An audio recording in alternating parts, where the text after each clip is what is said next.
Homeless encampments suddenly seem everywhere in this country, blocking sidewalks, filling parks inside of what were once America's most beautiful cities, Los Angeles, San Francisco, Seattle. You don't see many families in parks in those places. You will see plenty of tents and needles and human waste. Denver, Colorado isn't yet world famous for its homeless problem, but that may change. In an upcoming election, activists are pushing a measure they're calling the right to survive. If passed, the law would allow the homeless to set up permanent encampments in any public space in the city. Jeff Shoemaker is a former Colorado State Representative. He's executive director of the Greenway Foundation, which preserves open space in the city, and he joins us tonight. Jeff, thanks very much for coming on.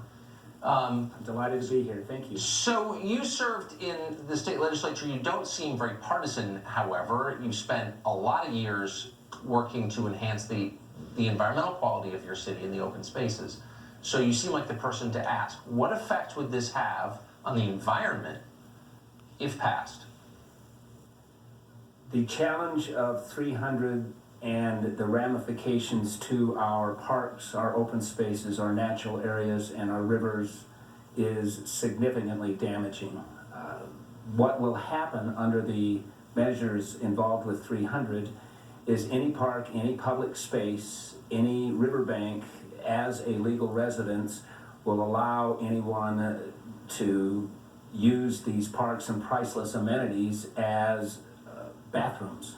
And at the end of the day, we will see challenging results of that in terms of degraded water quality. The South Platte River in Denver is now healthy enough that cold water native species of fish have been reintroduced and are not only surviving, they're thriving. This will go away under Measure 300. And the Fly Fishermen of America, thank you for your work to make that happen. So this is what the point you just made is such a demonstrable, such an obvious point. If you allow people to use parks and rivers as a toilet, it's going to hurt the environment. Why isn't there an uproar against this idea? I think there is a challenge based on the language in the ballot measure to fully understand what Measure 300 does and doesn't do. I'd like to talk about what it doesn't do in terms of compassion for the homelessness in Denver. It provides no housing, no food, no clothing. It provides no mental care. It provides no physical health care. It provides no education, no employment, no independence. It does nothing to take dependency and addiction and turn it, as we all want, into independency and into sobriety.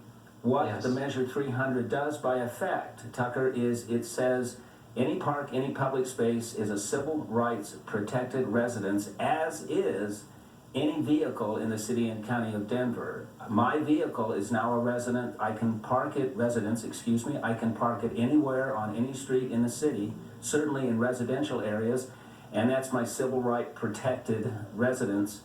And this is why no service provider that we know of is behind it. I don't know of any first responder, be it fire, police, or medical caregivers, are behind this measure. I find it, sadly, to be without compassion and care and solution.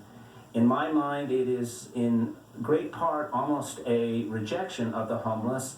It does not provide any kind of bathrooming or showering in these public parks, no trash cans. And I'll finish, Tucker, with that it says to the homeless, whether it's 15 below or 115 above, we have no way of helping you with that.